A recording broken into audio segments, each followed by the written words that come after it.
As usual, people, as you know, this is raw, pure, and unscripted. Y'all gotta bear with me just a moment. Getting some background music going.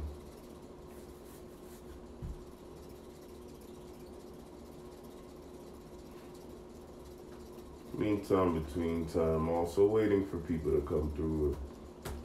Coming through. If not, we continue the lecture as promised. This one is on the science of fasting and connecting with the 5 primordial elements of creation. Again, bear with me, people. Just getting some background music going. Got a dinosaur of a computer, so y'all just bear with me while we get the sound up and running. These are the first couple of minutes. As y'all know, this is all raw and unscripted.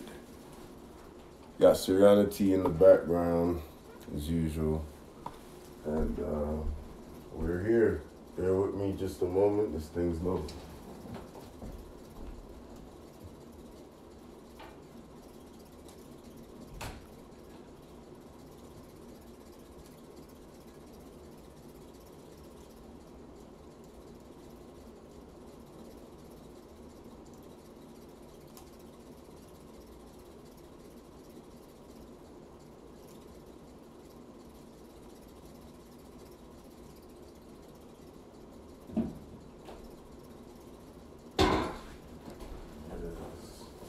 Thank you for holding on, faithful subscriber.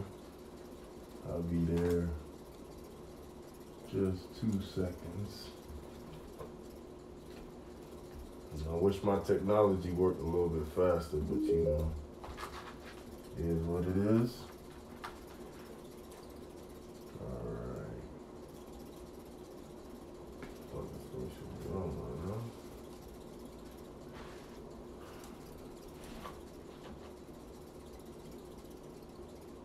It would just turn on, my people.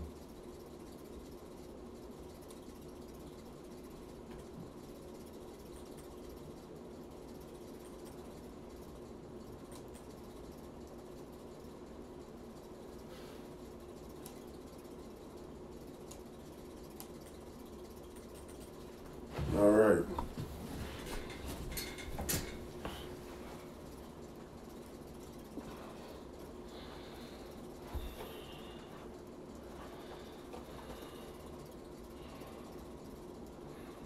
I'm here. I'm sorry. Just, again, that's how slow my computer is. Go ahead and laugh at my computer. Meanwhile, between time, if you haven't, check out our website. As you can see in the little corner there. Got a little widget with the website.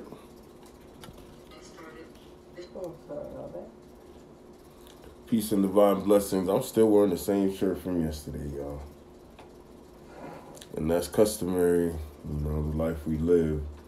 Spend a lot of time creating content and living the life we live. But I actually put on other shirts. This is the house shirt, I guess, for the time being. Y'all could go ahead and laugh at me and make your videos and put that out to the world if that's what you will. All right, this is a slow and grueling process. I just don't know what it is. But again, thank you for watching.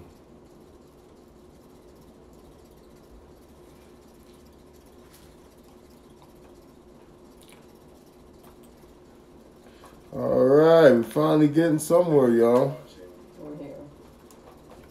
All right, and once I I get this little background music going, it could, I could get to talking and do what we do. But it's just like, man, computer's always trying to work against me when I need it the most. It's part of life.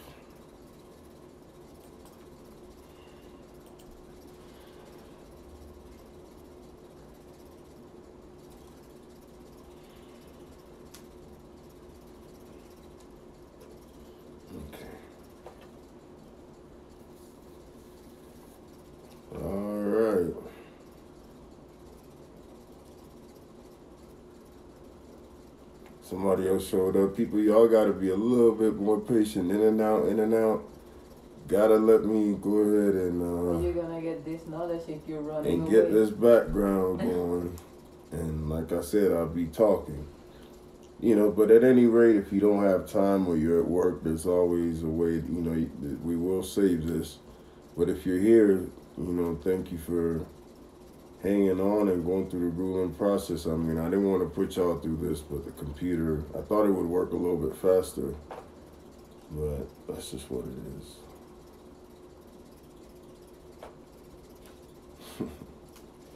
You can see it for yourself. Oh, you left, okay. It's whatever. Alright.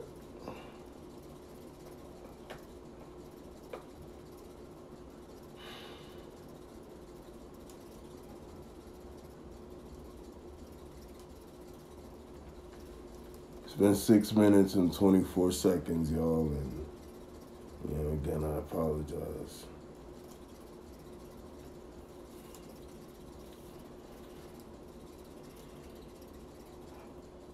Don't get it. I don't know why. What's going on? Computer is it's nothing you could do about it. Is the computer being slow now? It's talking about restore session. I'm just trying to.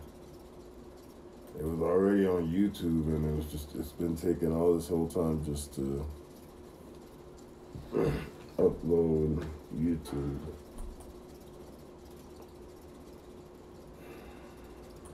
Close this. No. Quit. Sorry.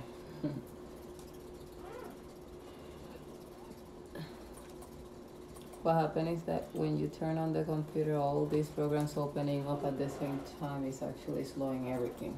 They all want to be first.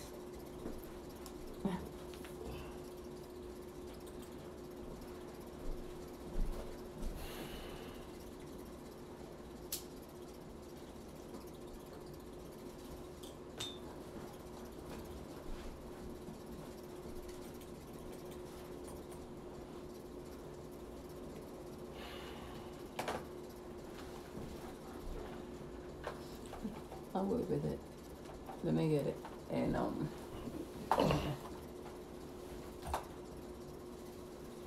All right, people. I'm gonna just go ahead and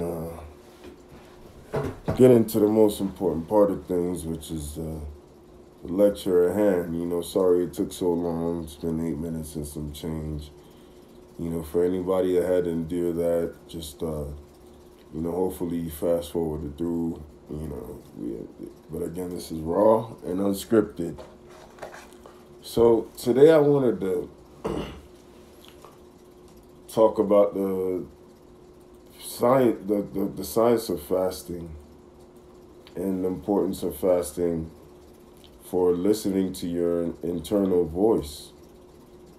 It's important to do away with all vibrations that keep you away from hearing your internal voice. Stillness cultivates the ability to hear the internal voice, to cut through the density of layers so that you're able to eat. But this eating is not eating of regular food. This is eating from the cosmic elements, and this is the way that divinity functions. So within the science of fasting, first thing is eliminating the craving. In order to eliminate the craving, we must use the element of fire, which is the will. You must have the will in order to stop eating, turn your attention inward. Because once your attention is outward, you're still not listening to your true voice. You're hearing voices, you're getting insight, but this insight is not from the cosmos. You see what I'm saying? So your fasting purifies the nadis. It purifies the mind. As you purify your mind, you clear your slate, and you're able to receive the insight needed to float.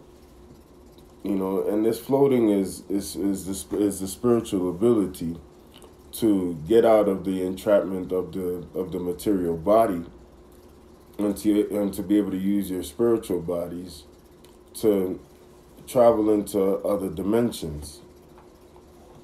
Now, I made this. I wrote this earlier, for the sake of the presentation, but within the science of fasting, we realize that we must connect with the elements around us.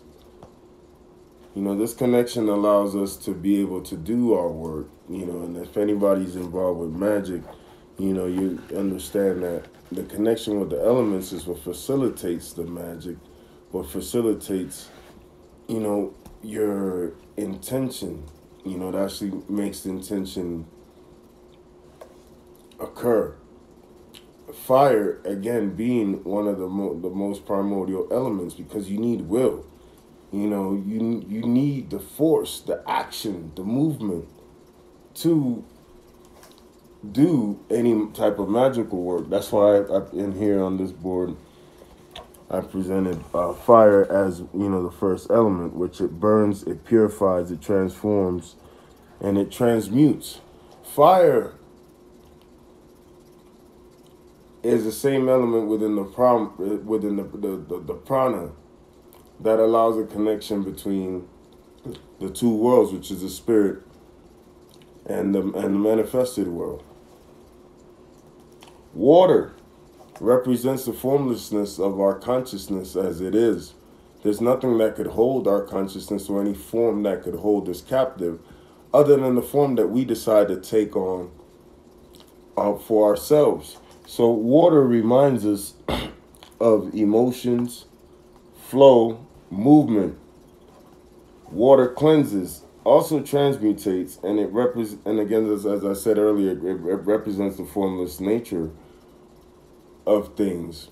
We must remember our freedom, and just remember how water simply is free. Nothing can contain it or hold it. Even a dam can break, through the power and the force of water. Earth is grounding, connecting. It is our training ground. It is also, where we form. We utilize the element of earth to manifest, and that's in where we, manifest our will. We bring forward healing.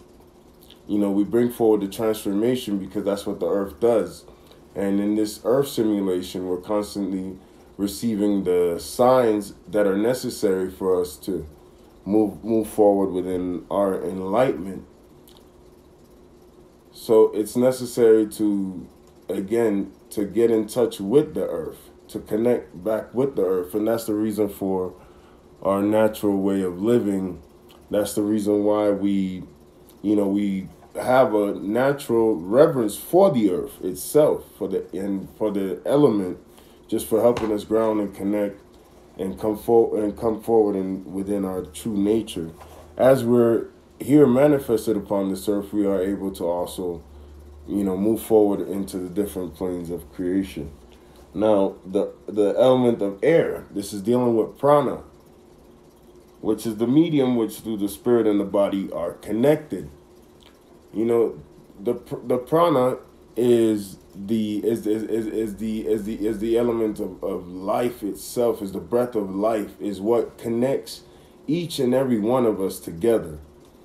And through the prana, spirit is constantly making its movements through the cosmic portals. And that's how we move energy. Any energy that remains stagnant within the body, any forms of consciousness that we remain stuck in, if we begin to practice the pranayama, we begin to focus on our breathing, we're able to free ourselves from anything that holds us back through the element of air, connecting through that particular element. So again, this is what I call the cosmic feast. This is eating from each one of these elements, and not just food, but taking time away from the thought of eating that physical food. Is taking the spiritual elements and transforming your reality, making your reality be that which is. And the most important of all is spirit, akasha, which is consciousness itself. I can't urge, people to get in touch with the spirit, to get in touch with the element of akasha. More so, I mean, it's like this is the key. Once you begin to partake in the element of akasha, everything begins to balance. You see what I'm saying? As you partake in the cosmic feast, and especially akasha itself. Akasha is our power. It is the seat of our consciousness. A lot of people talk about the soul, right? When we connect with our soul, we must remember that there is a soul, which is the part of the congealment of energies that we created through this different spiritual journey. So these are spiritual energies, which form part of our emotions.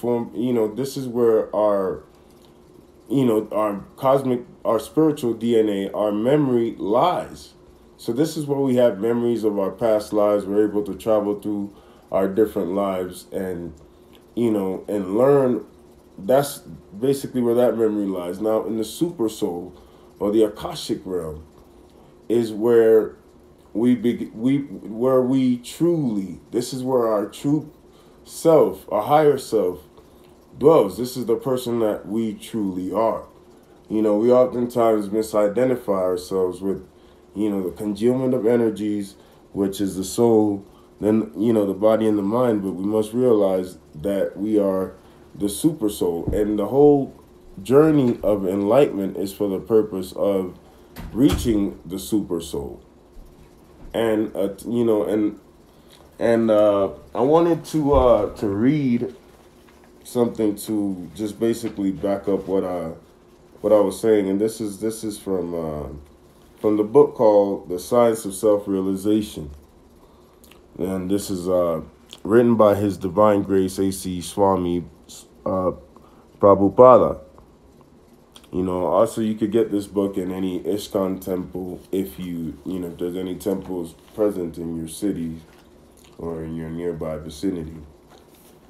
So this is learning the science of the soul. Your original consciousness is Krishna consciousness. Your original consciousness is Krishna consciousness, Srila Prabhupada tells freelance reporter Sandy Nixon.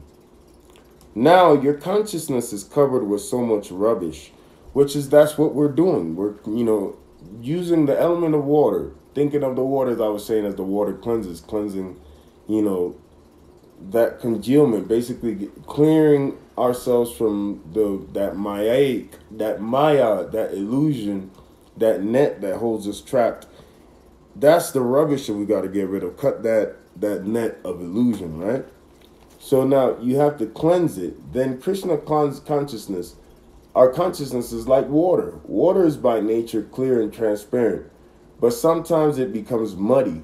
If you filter all the mud out of the water, it again comes to its original clear and transparent state. So it's filtering the mud. Our meditation is the way that we filter our consciousness. In meditation, as we become the observer, we can observe the wave of thoughts that just float, the wave of thoughts that are. We can either partake in these wave of thoughts or again, just decide to do away with these waves. So now, as you filter in meditation, as you have the ability to stop thought, now you're able to observe yourself within purity. And this is a process that doesn't necessarily have to happen within satsang or sitting within meditation posts. This is something that happens in the daily movements. You know, we could do this any moment at any time. Now I'm gonna continue reading the book. Now it says, Miss Nixon, my first question is very basic. What is Krishna consciousness? Krishna means God. We are all intimately connected with him because he's our original father, but we have forgotten this connection. When we become interested in knowing what is my connection with God, what is the aim of life, then we are called Krishna consciousness. How does Krishna consciousness develop in the practitioner? Krishna consciousness is already there in the core of everyone's heart, and that's like the goodness of our heart. This is where we decide to, to be still and behold the majesty of the creative force that we are and that we're connected to. Now, because of our materially conditioned life, we have forgotten it. That's the key. We are gods in amnesia. We simply have forgotten the process of connection due to the fact that we think of connection being in a place or connection being in a certain hour, or we only think of it in the terms of only being still within meditation. This connection can happen anytime, in any place, as long as we remember to not connect to the material mindedness or to the congealment of energies and release ourselves from that Maya entrapment, and we're able to again remember the process. And Prabhupada has left the process of liberating ourselves from the Maya, which is the process of chanting mantra. And this mantra is the Maha Mantra, which is known as the Great Mantra. Maha is M-A-H-A, Maha Mantra. And the process is chanting Hare Krishna, Krishna Krishna, Hare Hare, Hare Rama, Rama Rama, Hare Hare. To 16 rounds. 16 rounds successfully can be chanted within a 2-hour span. Within 2-hour span of just focusing upon consciousness, imagine the beauty that comes out of that. Imagine how, just as a flower, you begin to open up. Your consciousness begins to bud. You begin to grow and expand as a conscious soul, connected to the original source, and being that original source, and everything that comes from you comes from that original source once we remember our source and where we come from. For example, a few months ago, these American and European boys did not know about Krishna. But yesterday we saw how they were chanting Hare Krishna and dancing in ecstasy throughout the whole Ratra Yatra procession, an annual festival sponsored by the Krishna Consciousness movement in cities around the world. Do you think that was artificial? No, it's not artificial. Nobody can chant and dance for hours together. They have actually awakened Krishna consciousness by following a bona fide process. This is explained in the Caitanya Karat Amarta, which says Krishna consciousness is dormant in everyone's heart. When it comes in contact with devotees, it is awakened. Krishna consciousness is not artificial, just as a young boy awakens his natural attraction for a young girl in their association. Similarly, if one hears about Krishna and the association of devotees, he awakens his dormant Krishna consciousness. So this is about the science of fasting, and that's why I'm bringing it, together and mentioning Krishna consciousness. The science of fasting, the purpose of it is to clear ourselves from that mud, to put ourselves on a clear path in which we begin to function as a spiritual being, connecting ourselves to the primordial elements of creation, allow us to effect our divinity and to function within our divinity and power, as opposed to functioning according to an external power that has kept us captive. You see, that's the way that the system has been winning against us. They have been keeping us captive, through holding our consciousness in captivity and basically presenting it to us in a barcode and package form. And that's what has us entrapped. But once we begin to gain original consciousness and we begin to tune into the original sound of creation, we begin hearing our own internal voice, then we begin to walk according to our own divine power that we have within us.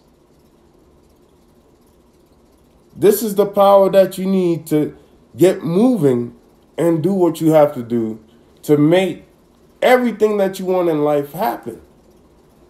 It takes divine will, divine fire. And in order to light that divine fire, my people, remember your breathing.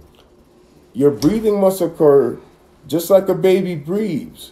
You know,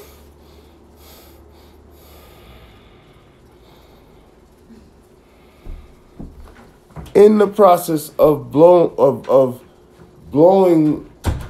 the fire like a bellow, you know, the pranic energy hits the internal fire. The fire increases and begins to burn all impurities. It begins to hold anything, and it begins to burn anything that holds you back. That fire is that will that's needed. That's why Swada is so important, my people. That's why focusing on the sound of your own breath is crucial. Fasting does just that, allows you to hear that voice. You know, have you noticed that when you begin to eat food, you feel heavy? You know, your spirit begins to weigh. So it feels as if, you know, you are now like Atlas in a sense. You now have the weight of the world on your shoulders. But the way to release that weight, that tension, and to begin to regain your power is again through the fasting. Scriptures, you know what I'm saying, and you know, I read many scriptures. But one of the scriptures, you know, when I say scriptures, we're talking about the Christian Holy Bible, mentions something that's important, an esoteric fact, which is man shall not live by bread alone, but by the word of the living creator. You know, the living I, the I am. Bread is substance, is illusory in nature. We believe that it fills us up. It believes that it gives us it gives us substance. But the truth of the matter is that spirit is what gives us our substance in order for us to live, in order for us to remain within consciousness. One moment, my people. You know, or anybody, you know, like I said, I know somebody just left. It's all right. I'm tripping. It gives me the moment just to put a little background music.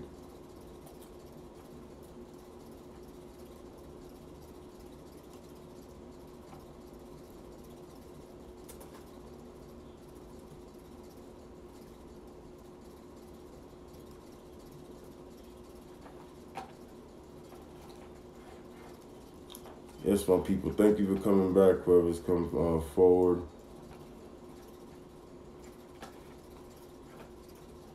So, within the bodies of man,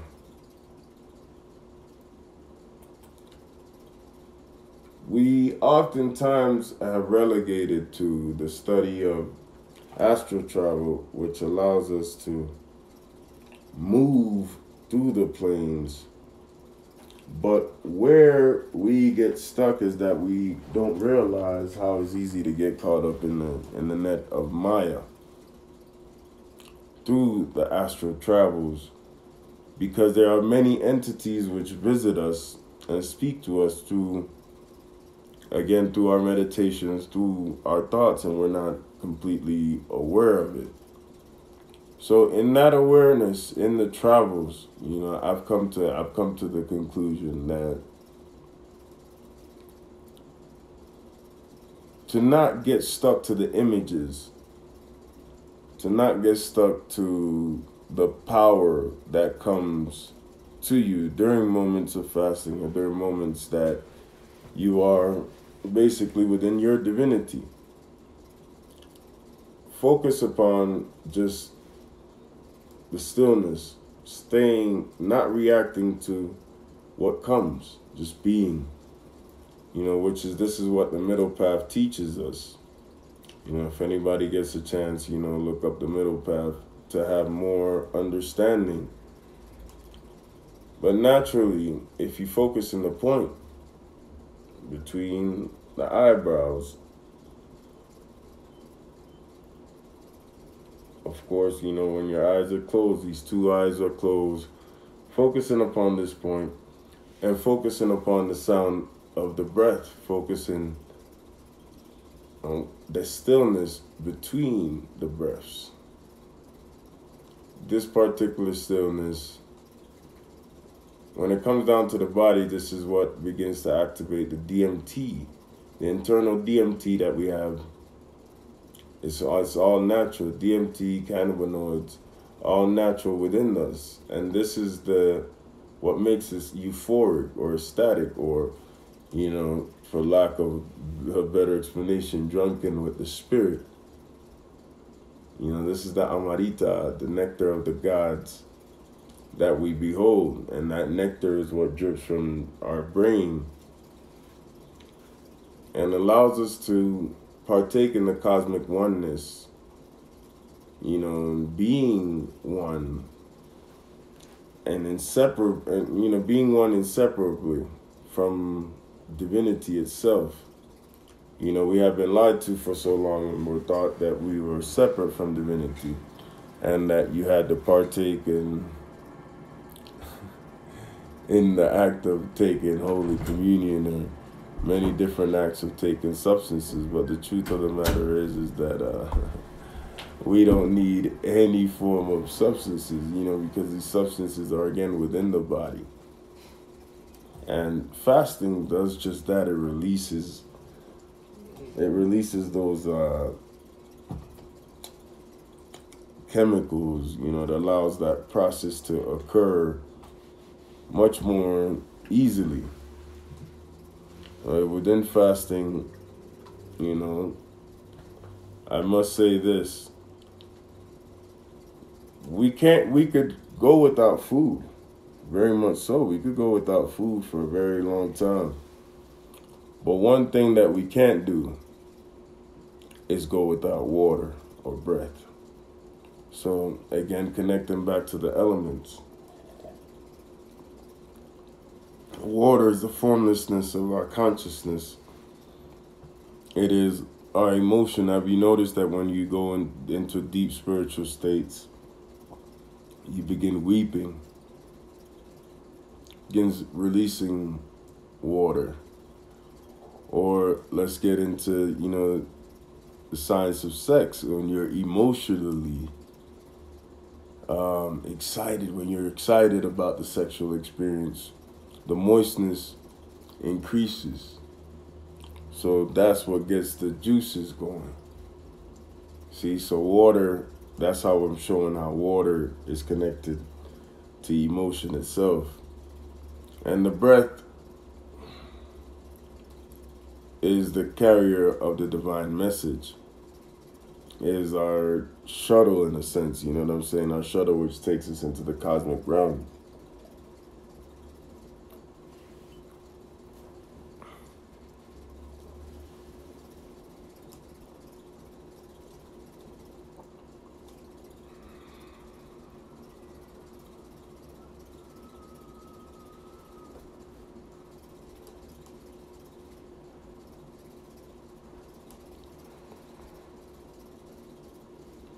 Thank those that, took the time to be here with us, tune into this lecture, and, be a part of the team.